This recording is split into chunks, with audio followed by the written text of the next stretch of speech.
जय हिंद, नमस्कार साथियों, मैं आपके यूट्यूब चैनल ज्ञान अकेडमी से आकाश सराफ। साथियों, आज की जो वीडियो होने वाली है हमारी, आज की जो क्लास होने वाली है, आज का जो सेशन होने वाला है हमारा, वो हमारा स्वतंत्रता के अधिकार पर होने वाला है। आर्टिकल नंबर 19 से 22 तक जो हमारे आर्टिकल दिए गए स्वतंत्रता के फंडामेंटल राइट्स के अंदर, मौलिक अधिकार के अंदर, मूल अधिकारों के अंदर जो हमारे राइट्स दिए गए हैं वो दिए गए स्वतंत्रता का अधिकार। हमने इससे पहले वाली वीडियो में 14 से जो 18 तक समानता का अधिकार दिया है, अनुच्छेद आर्टिकल नंबर 14 to 18 जो हमारा समानता का अधिकार दिया गया है उसकी चर्चा करी थी। और आज की जो क्लास होने वाली है हमारी, हम उसमें मूल अधिकारों के अंदर स्वतंत्रता की चर्चा करने वाले हैं, यानी कि आर्टिकल नंबर 19 से आर्टिकल नंबर 22 तक। तो यदि आप भी किसी कॉम्पिटिटिव एग्जाम की तैयारी कर रहे हैं तो जुड़े रहिए हमारी इस वीडियो के साथ में। आइए शुरू करते हैं आज का लेक्चर स्वतंत्रता के अधिकार को लेकर। अनुच्छेद 19 से और 22 अनुच्छेद तक हम इस लेक्चर में पढ़ने जा रहे हैं। तो आइए शुरू करते हैं फंडामेंटल राइट्स।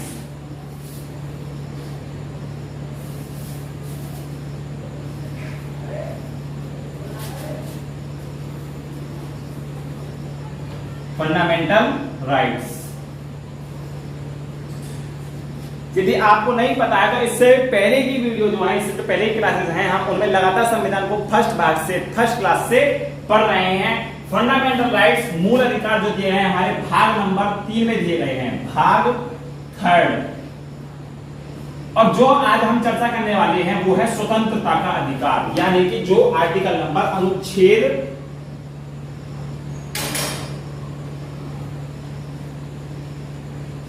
जो अनुच्छेद 19 to 22 है। कौन सा अधिकार? तो स्वतंत्रता का अधिकार।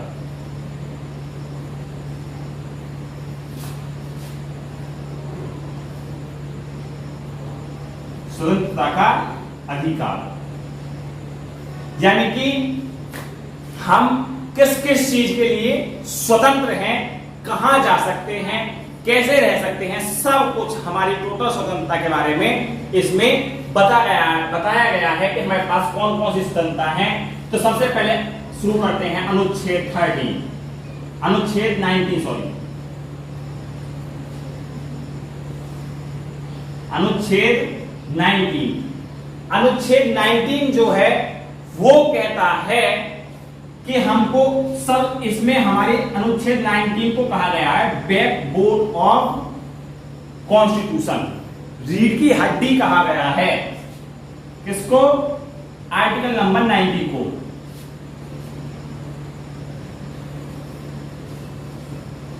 ऑफ कॉन्स्टिट्यूशन,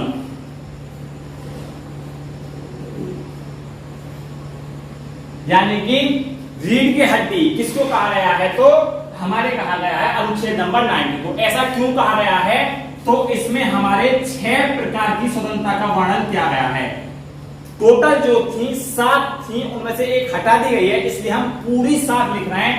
तो इसमें 7 तरह की स्वतंत्रता का अधिकार दिया गया है। पहला जो अधिकार है वो है अभिव्यक्ति की आजादी। थोड़ा सा हम लिखते हैं, पहला जो है वो है अभिव्यक्ति की आजादी।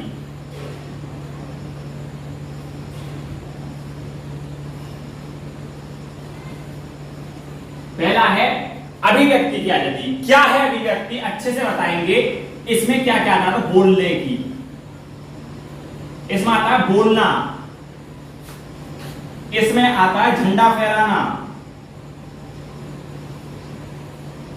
इसमें आता है पुतला फूंकना, इसमें आता है मौन। ये जो सारे राइट्स हैं, क्या है, कैसे है, अच्छे से चर्चा कर रहे हैं अभी।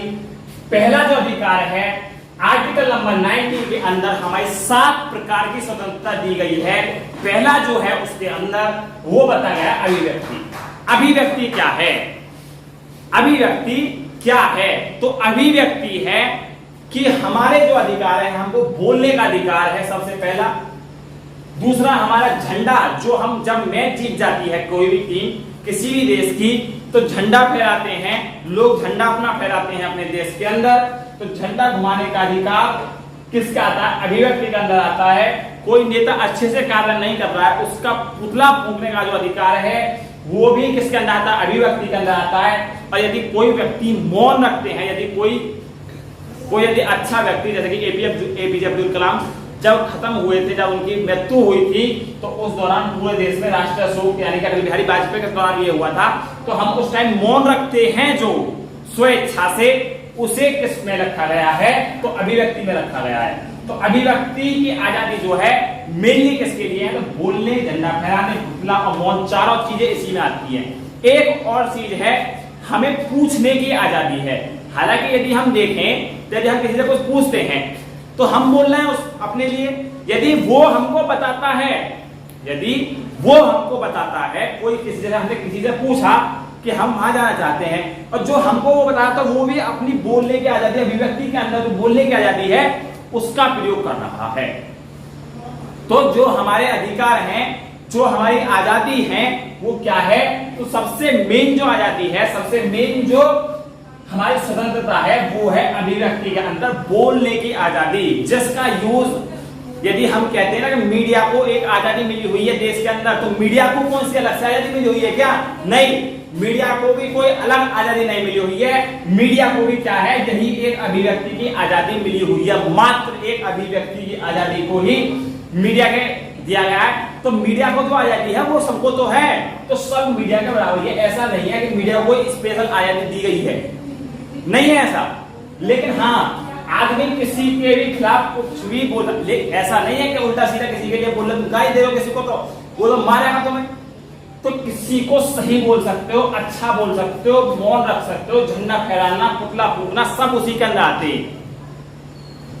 एक बार आता है इसमें TIR, ये क्या है समझो इसे, इसके अंदर आता है, सॉरी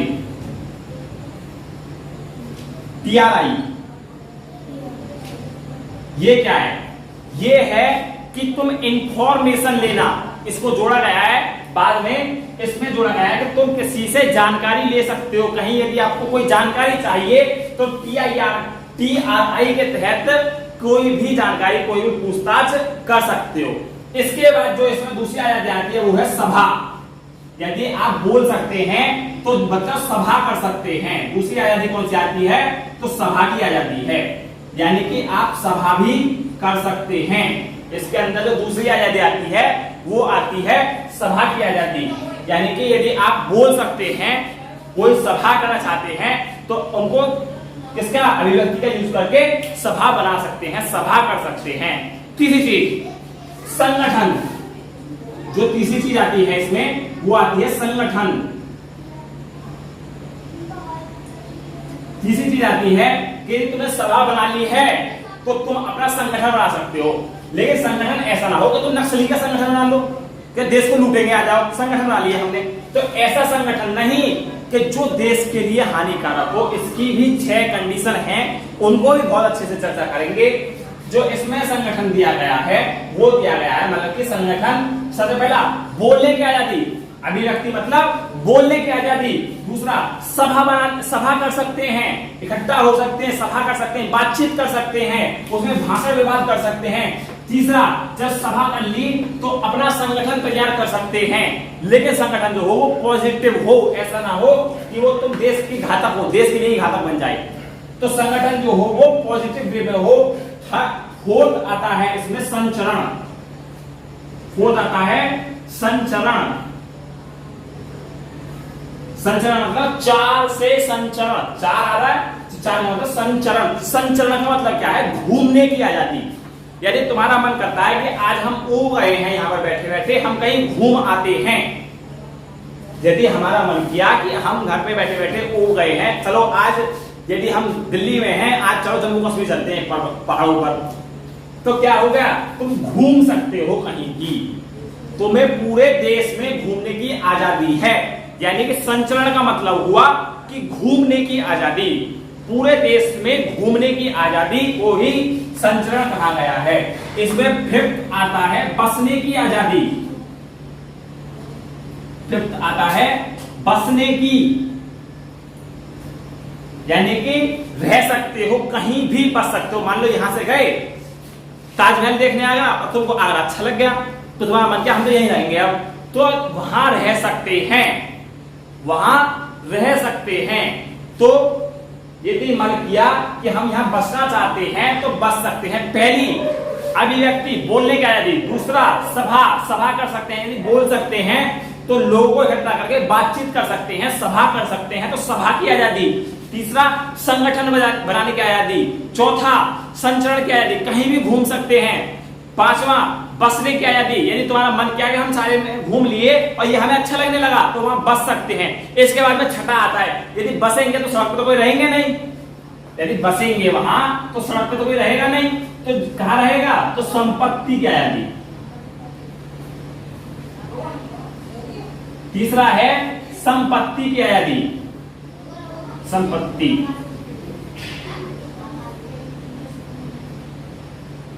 संपत्ति की आजादी कैसा है सुनिए। मान लो कि तुम्हारा मन क्या यहां अच्छा लगा हमको, तो वहां अपना घर खरीद के रह सकते हैं, अपना घर खरीद के रह सकते हैं। तो ये जो संपत्ति की आजादी है, पहले ये मूल अधिकार के अंदर आती थी, अब ये मूल अधिकार से कानूनी अधिकार बना दिया गया है। मूल अधिकार से कानूनी अधिकार क्या बना दिया गया है, संपत्ति का अधिकार जो है, जो संपत्ति का अधिकार था हमारा, उसे मूल अधिकार में से निकाल के कानूनी अधिकार में जोड़ दिया गया है। क्योंकि क्या हुआ, जिस समय हमारे देश, जिस समय संविधान बना था उस समय देश इतना डेवलप नहीं था। यदि देश को डेवलप करना था, देश को डेवलप करना था तो डेवलप करने के लिए मान लो सरकार को रेलवे ट्रैक बसानी है, पीछे ला रहे हैं 100 किलोमीटर से रेलवे ट्रैक को, बीच में किसी का जमीन आ गई उस टाइम, तो जमीन को लेकर क्या कहता, मेरे दादा की जमीन है मैं तो नहीं दूंगा, मेरे दादा की जमीन है मैं तो नहीं दूंगा। अब उसने यदि मना कर दिया तो रेलवे क्या ट्रैक को घुमा के लेके जाएगी उसके जमीन के चारों तरफ से सीधे निकालने की वजह। तो इसको सरकार ने क्या किया कि इसको सब मूल अधिकार से निकाल के, कहां से, मूल अधिकार से निकाल के कानूनी अधिकार बना दिया गया है। संपत्ति का अधिकार, मूल अधिकार और कानूनी अधिकार में क्या अंतर होता है, पहले ये समझो थोड़ा हुआ, यहां समझाई दे रहे हैं। एक होता है मूल और एक होता है कानूनी। दो अधिकार होते हैं हमारे पास में, एक होता है मूल, एक होता है कानूनी अधिकार। मूल अधिकार और कानूनी अधिकार में अंतर क्या है इसे समझो बहुत अच्छे से। मूल अधिकार ऐसे अधिकार हैं हमारे, मूल अधिकार ऐसे अधिकार हैं हमारे जो हमारी सरकार भी नहीं छीन सकती, कोई आदमी भी नहीं छीन सकता। मूल अधिकार ऐसे अधिकार हैं हमारे, ना तो कोई व्यक्ति छीन सकता है ना सरकार छीन सकती है। लेकिन कानूनी अधिकार ऐसा अधिकार है कि कोई व्यक्ति तो नहीं छीन सकता, लेकिन सरकार जब चाहे वो छीन सकती है। सरकार यदि चाह रही है लेना तो छीन सकती है, लेकिन व्यक्ति नहीं। यदि कोई व्यक्ति छीनने लगे तो नहीं। यहां पर सरकार छीनना चाह रही है तो नहीं, व्यक्ति तो नहीं। यानी कि मूल अधिकारों को कोई भी नहीं छीन सकता है, बस निलंबित किए जा सकते हैं राष्ट्रपति के द्वारा। कब, तो आपात के दौरान, राष्ट्रपति के द्वारा मूल अधिकारों को सिर्फ निलंबित किया जा सकता है, सिर्फ निलंबन हो सकता है, लेकिन छीने नहीं जा सकते। कानूनी अधिकार को छीना जा सकता है, यानी कानूनी अधिकार जो हो उसके तहत किसी भी चीज को सरकार द्वारा लिया जा सकता है जरूरत पड़ने पर। लेकिन थोड़ी जरूरत पड़ने पर ले लिया तो तुमको कुछ देगी नहीं, उसके लिए मुआवजा देती है सरकार। जैसे अभी जेवर एक्सप्रेस वे बनना है तो वहां पर भूमि अधिग्रहण हो रहा है, तो भूमि अधिग्रहण के लिए क्या उनको पैसे नहीं दिए जा रहे किसानों को जमीन के लिए, ये जा रहा है प्रॉपर रूप से पैसा दिया जा रहा है और ज्यादा दिया जाता है बल्कि, ताकि वो कहीं जाके सेटलमेंट हो सके, अपना व्यापार चला सकें। थर्ड सेवंथ जो आता है इसमें लास्ट अधिकार आता है किसके अंदर, बैकबोन ऑफ कॉन्स्टिट्यूशन, यानी कि रीढ़ की हड्डी के अंदर अनुच्छेद नंबर 19 के अंदर जो लास्ट अधिकार आता है हमारा, वो आता है किसका अधिकार है, तो लास्ट अधिकार है व्यापार का अधिकार। व्यापार का अधिकार,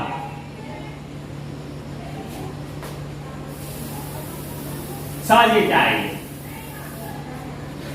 व्यापार का अधिकार को समझिए बहुत अच्छे से। व्यापार का अधिकार क्या है, देखिए समझिए, यदि कहीं बसे संपत्ति भी ले ली तो खाने के लिए कहां से आएगा, क्या करेंगे वहां पर? तो कहीं भी जाकर कोई भी व्यापार कर सकते हैं देश में। तो जो हमारे 7 अधिकार हैं उनमें से अब 6 रह गए हैं। हमारे जो भाग 3 है उसमें भी 7 अधिकार हैं और हमारा जो आर्टिकल नंबर 19 है उसमें भी 7 अधिकार हैं। इसमें जो आर्टिकल नंबर 19 है इसमें 7 अधिकार ये हैं और भाग नंबर 3 में भी 7 अधिकार हैं, जिनमें से एक खत्म कर दिया गया है, आर्टिकल नंबर 31 जो संपत्ति का अधिकार था। और यहां पर भी संपत्ति का अधिकार, छठा जो अधिकार था वो खत्म कर दिया गया है। दोनों क्या कर दिए गए हैं? कानूनी अधिकार। जो हमारा 31 आर्टिकल है और एक ये है 19 का के खे गे घे अणे चे, मान लो A B C D E F, 19 का F मान लेना। चलो तो ये 31वां जो है ये तो उनका अधिकार, वो संपत्ति जो किसी पुत्र को किसी पिता के वंशानुगत मिली हो, यानी कि वंश से मिली हुई संपत्ति 31 के अंदर आती है। और 19F यानी कि 19 का जो संपत्ति का अधिकार है, छठा अधिकार, वो संपत्ति वो है जो तुम खरीदोगे। कहीं पर रहने के लिए व्यक्ति के द्वारा खरीदी गई संपत्ति 19 में आती है। तो ये अधिकार 6 अधिकार हैं, 7 अधिकार हैं, जिनमें से 6 अब मूल अधिकार हैं, एक कानूनी अधिकार है। संपत्ति का जो अधिकार है उसको मूल अधिकार से निकाल के संपत्ति का अधिकार कर दिया गया है। इसके बाद में 6 कंडीशन ऐसी हैं जिन पर ये अधिकार काम नहीं करते हैं। ये वाले अधिकार तो कौन सी हैं, इसको रब करते हैं, तुरंत बताते हैं अभी। तो इसका एक रिवीजन कर लेते हैं। तो पहला है अभिव्यक्ति की आजादी, दूसरा है सभा करने की आजादी, तीसरा है संचरण की आजादी, थर्ड है संगठन बनाने की आजादी, चौथा है संचरण की आजादी, पांचवा है हमारा बसने की आजादी, छठा है संपत्ति, सातवां है हमारा व्यापार। तो ये हमारे 7 तरीके के अधिकार थे जो आर्टिकल नंबर 19 में थे। ये अधिकार कब नहीं लगेंगे इसकी डिटेल अब हम पढ़ेंगे। तो ये हमने टोटल पढ़ा। आइए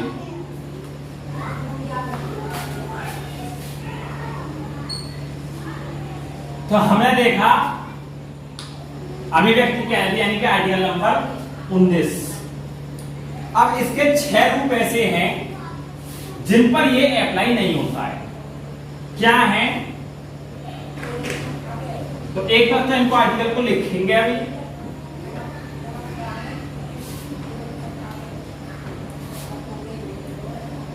ये अभिव्यक्ति की आजादी हुआ, सभा संचरण संगठन, यहां लिख दे रहे हैं आर्टिकल नंबर 19।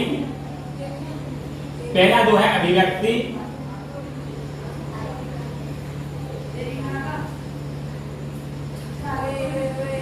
अभिव्यक्ति, दूसरा सभा,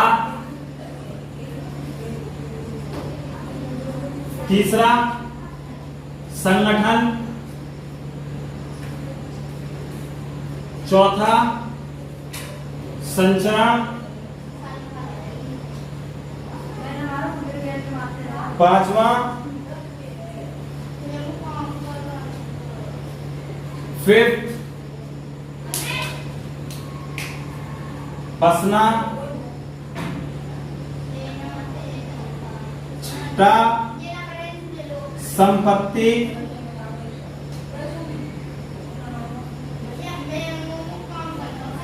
सातवां व्यापार। अब ये 6 तरीके से नहीं लगता है। तो पहला जो है वो है एकता और अखंडता।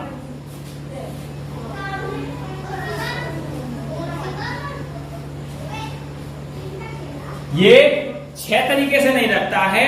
तो वो है पहला एकता और अखंडता, दूसरा है हमारा पब्लिक,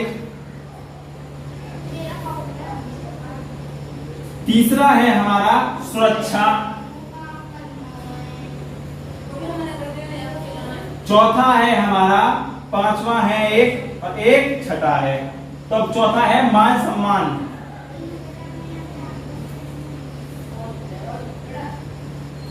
मान सम्मान, पांचवा है कोर्ट,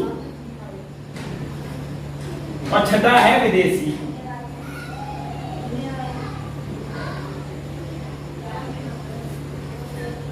ये है हमारे, क्या कहता है ये कि अभिव्यक्ति है, तुम्हें बोलने की आजादी, तुम्हें बोलने की आजादी है हमारे, लेकिन इतना नहीं बोलना है कि एकता अखंडता प्रभावित हो, किसी पब्लिक के विरोध बोलो, किसी सुरक्षा हमारी ढीली पड़ जाए उसके लिए, मान सम्मान को ठेस पहुंचे, कोर्ट के खिलाफ नहीं बोल सकते, या फिर विदेशी आया हुआ है ऐसा थोड़ी तुम विदेशी कोई मान लो अमेरिका का प्रधानमंत्री आया, अमेरिका का राष्ट्रपति आया सॉरी, तो उनके साथ बैठे अरे विरोधा आ गया यहाँ, ऐसा थोड़ी नहीं तुम बोलोगे।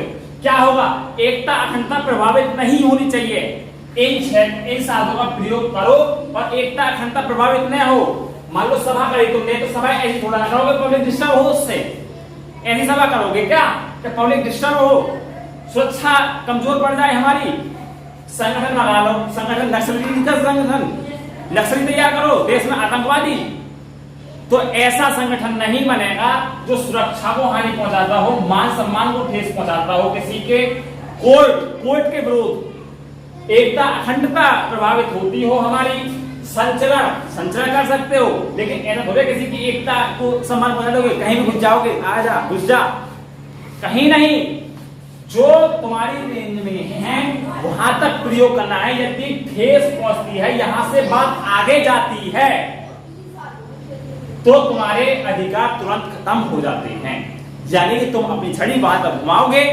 जहां तक दूसरे की नाक टच ना हो, यदि दूसरे की नाक को टच होती है तुम्हारी छड़ी, तो तुम्हारे अधिकार वहीं सस्पेंड खत्म हो जाते हैं। तुम्हारे अधिकार वहां तक हैं जहां तक दूसरे के अधिकार को ठेस नहीं पहुंचती है। यदि मान सम्मान की बात आती है, सुरक्षा की बात आती है, यदि कोई विदेशी आया है उसकी बात आती है, एकता अखंडता की बात आती है, तो तुम्हारे अधिकार तुरंत खत्म हो जाते हैं। तो ये हुआ हमारा आर्टिकल नंबर 19, जिसके अंदर हमारा क्या बताया गया है, ये 6 तरीके से क्या खत्म हो जाती है, ये खत्म हो जाती है आजादियां, स्वतंत्रता। तो इन 6 तरीकों को हानि नहीं पहुंचनी चाहिए। इसके बाद में आर्टिकल नंबर हम 20 पर चल रहे हैं, इससे पहले इसे बहुत अच्छे से समझते हैं। तो 6 चीज कौन सी, तो एकता अखंडता, पब्लिक, मान सम्मान, सुरक्षा, कोर्ट और विदेशी, 7 तरीके से।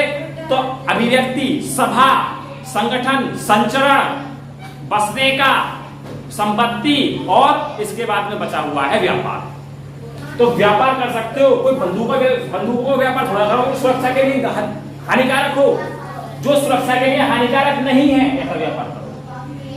संपत्ति लो, लेकिन ऐसा ना लो कि हम तो छोड़ेंगे नहीं, जो हमारे किसके लिए, पब्लिक के लिए, एकता अखंडता को बनाए रखने के लिए नुकसानदायक है। तो ये सम्मान, ये स्वतंत्रता का अधिकार है, लेकिन इनकी ठेस नहीं पहुंचनी चाहिए जब तक। तो इसको अब अगले आर्टिकल पे चल रहे हैं, आर्टिकल नंबर 20।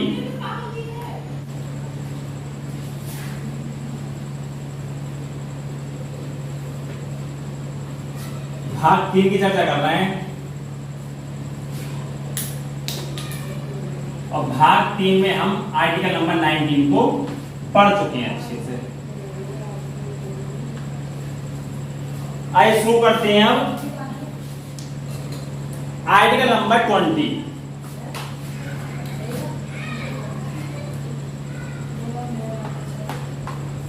अनुच्छेद 20।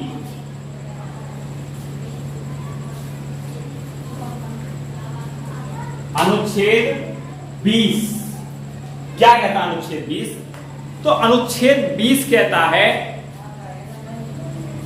दोष सिद्धता। दोष सिद्ध, दोष सिद्धता, दोष सिद्धता में संरक्षण, दोष सिद्ध, गलत हो।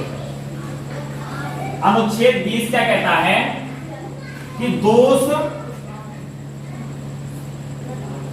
सिद्ध से संरक्षण। इसमें क्या क्या है? दोष सिद्ध में संरक्षित। इसमें क्या कहता है कि कौन व्यक्ति को कितनी सजा होगी, कानून किस समय का लगेगा, किस समय का कानून लगना चाहिए, कितनी सजा मिलेगी, और इसमें 3 तरीके की बातों का वर्णन किया गया है। पहला, अपराध के समय का कानून। पहला है अपराध के समय का कानून।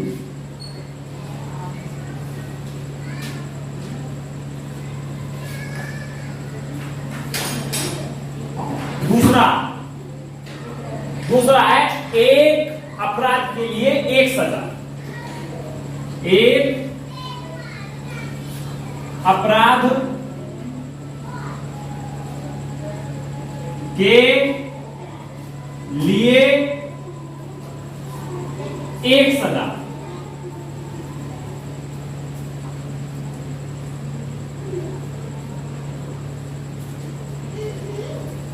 और तीसरा इसमें आता है कि अपने विरुद्ध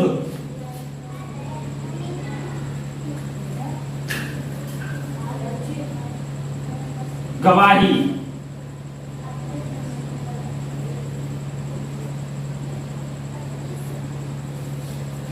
इसमें 3 कानूनों की चर्चा की है, 3 बातों की चर्चा की गई है। पहला है अपराध के समय का कानून। मान लो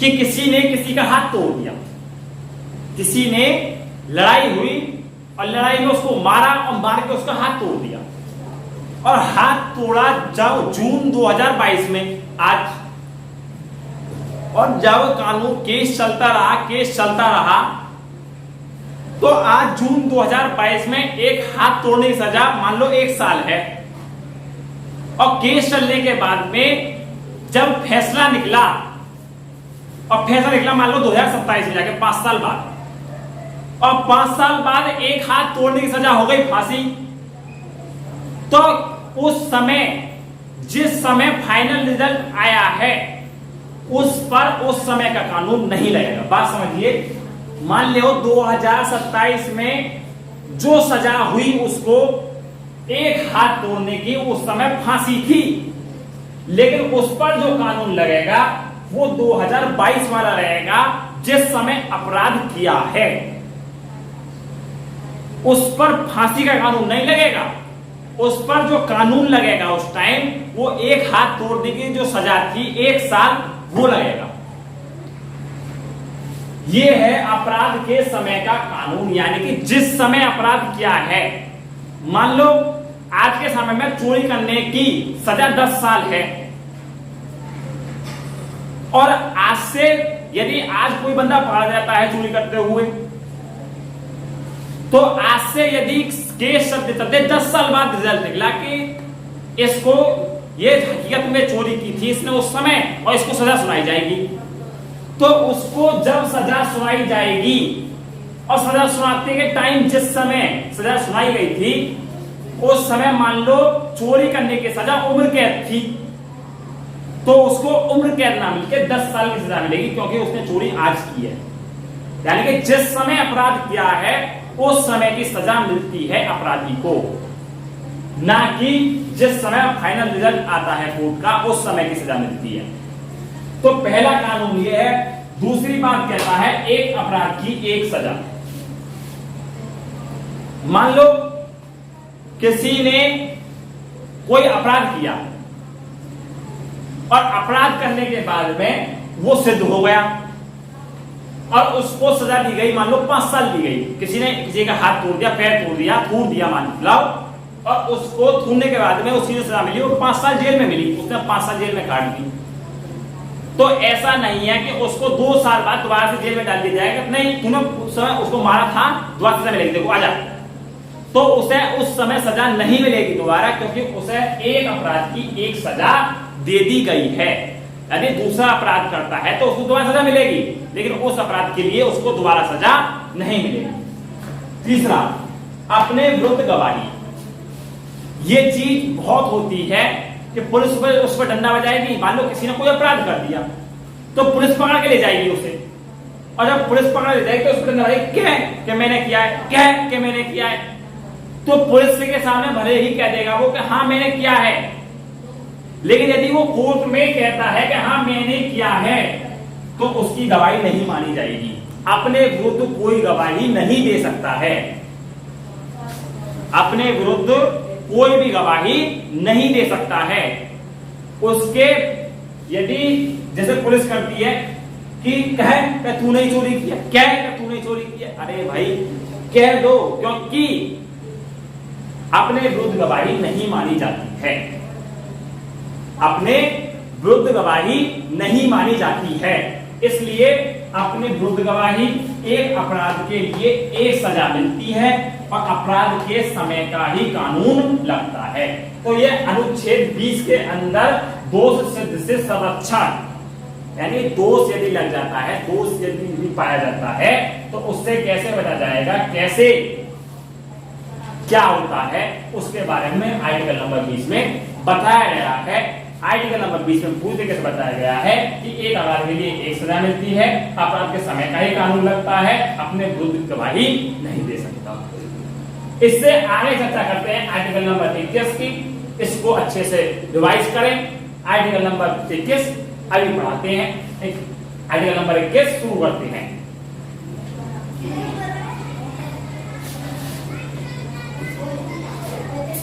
इसके बाद आर्टिकल नंबर 21। आर्टिकल नंबर 21 क्या कहता है, आइए उसकी चर्चा करते हैं। आर्टिकल नंबर 21 जो वो बहुत जरूरी है, जो हमारा सस्पेंड भी नहीं होता है, यानी कि प्राण एवं दैहिक स्वतंत्रता, जीने का अधिकार। अनुच्छेद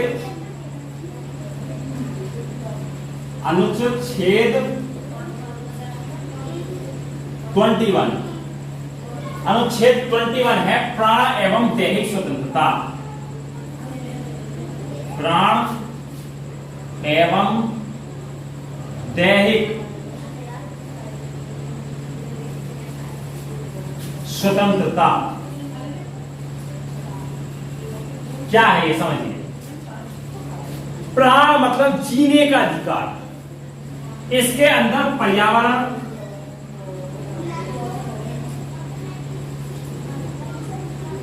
आत्महत्या,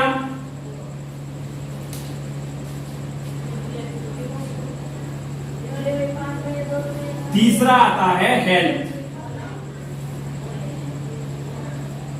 क्या कहता है प्राण एवं दैहिक स्वतंत्रता में कि तुमको जीने का अधिकार है। जब जीने का अधिकार है तो कोई पर्यावरण के साथ खिलवाड़ नहीं करेगा। यानी किसी की मोटरसाइकिल काला धुआं दे रही है तो वो क्या कर रहा है, दूसरे के जीने का अधिकार छीन रहा है, क्योंकि जब वो काला धुआं देगी तो दूसरे के क्या होगा, हेल्थ खराब होगी, प्राण को क्या होगा, मतलब कि जीने का अधिकार को छीन रहा है। तो इसमें पर्यावरण, आत्महत्या, आत्महत्या नहीं कर सकते, पर्यावरण को गंदा नहीं कर सकते। यानी कि आत्महत्या का मतलब कोई अपने से इच्छा से मर नहीं सकता।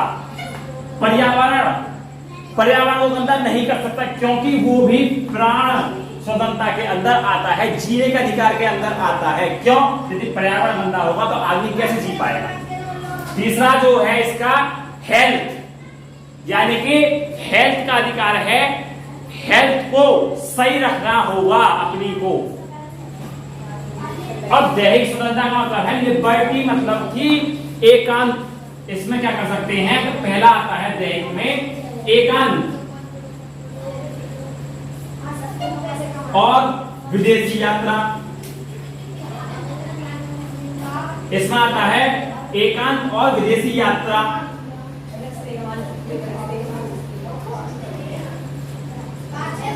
दूसरा आता है इसमें हमारा प्राइवेसी। ये आते हैं एकांत, मतलब कोई अकेला रह सकता है। ये है लिबर्टी, यानी कि कोई किसी को क्या है लिबर्टी, तो एकांत रह सकता है। चाहता है विदेशी यात्रा करने के तो विदेश की यात्रा भी कर सकता है। और तीसरा प्राइवेसी, यानी कि कोई उसकी प्राइवेसी को नहीं जान सकता। यदि किसी के मोबाइल का पासवर्ड है तो जबरदस्ती कोई नहीं पूछ सकता। तो एकांत रह सकता है, जबरदस्ती कोई उससे नहीं कह सकता कि तू एकांत क्यों है भाई, अकेला क्यों बैठा है, शांत क्यों है, शांत रह सकता है वो, विदेश यात्रा कर सकता है। और प्राइवेसी मतलब कि जो उसकी प्राइवेसी है, जो उसकी क्या है, यदि मान लो प्राइवेसी आर्किटेक्ट में मोबाइल का पासवर्ड है, नहीं बताना चाह रहा वो मोबाइल का पासवर्ड, तो नहीं पूछ सकते, तुम जबरदस्ती नहीं कर सकते अपने उसके मोबाइल के पासवर्ड को पूछने के लिए। तो अनुच्छेद 21 जो कहता है प्राण एवं दैहिक स्वतंत्रता में, ये कहता है कि पहला पर्यावरण, आत्महत्या और हेल्थ, इन तीनों का ध्यान रखना होगा। आत्महत्या नहीं करनी है, पर्यावरण का ध्यान रखना होगा और हेल्थ का भी ध्यान रखना होगा। दैहिक स्वतंत्रता के अंदर एकांत और विदेश यात्रा, एकांत रह सकते हैं, विदेश यात्रा कर सकते हैं, प्राइवेसी नहीं जान सकते किसी की। इसके अंदर एक और आता था पहले, वो आता था एडल्ट्री। एडल्ट्री अब खत्म कर दिया गया। क्या था विदेशियों के द्वारा, जब हमारे यहाँ अंग्रेज थे उन्होंने क्या कहा था, तीसरा एडल्ट्री था, वो खत्म कर दिया गया है। एडल्ट्री क्या था कि मान लो कोई आदमी किसी और से बात करता है तो उसके लिए सजा जो दी जाएगी कोई तरीके से, वो आदमी को ही दोषी ठहराया जाएगा, उसमें औरत की कोई गलती नहीं होगी। लेकिन अब ये खत्म कर दिया गया है इसके अंदर। अब आर्टिकल नंबर 21 में ही क्या जोड़ा गया है अलग से, 21 का का। तो 21 का क्या है इधर समझाए दे रहे हैं, बहुत छोटा सा, ज्यादा बड़ा नहीं। 21 का 21 का क्या कहता है, पहला कि 6 से 14 साल के बच्चों का को शिक्षा, कि ये सरकार की भी जिम्मेदारी है और ये माता पिता की भी जिम्मेदारी है कि एक बच्चा 6 साल से तो 14 साल तक का है, उसको पढ़ाना ही पढ़ाना होगा, निश्चित है। इसके लिए मंटेसरी सरकारी स्कूल भी खोले गए हैं। सरकार के द्वारा जो इसके लिए कदम उठाए गए हैं वो है कि मंटेसरी सरकारी स्कूल खोले गए हैं, जिनमें बच्चों को खाने के लिए भी दिया जाता है, प्लस पढ़ने के लिए भी पढ़ाया जाता है। इसमें एक और चीज कहा गया है सरकार के लिए कि 6 साल से कम उम्र के बच्चों को स्वास्थ्य का ध्यान रखना होगा, हेल्थ का ध्यान रखना होगा।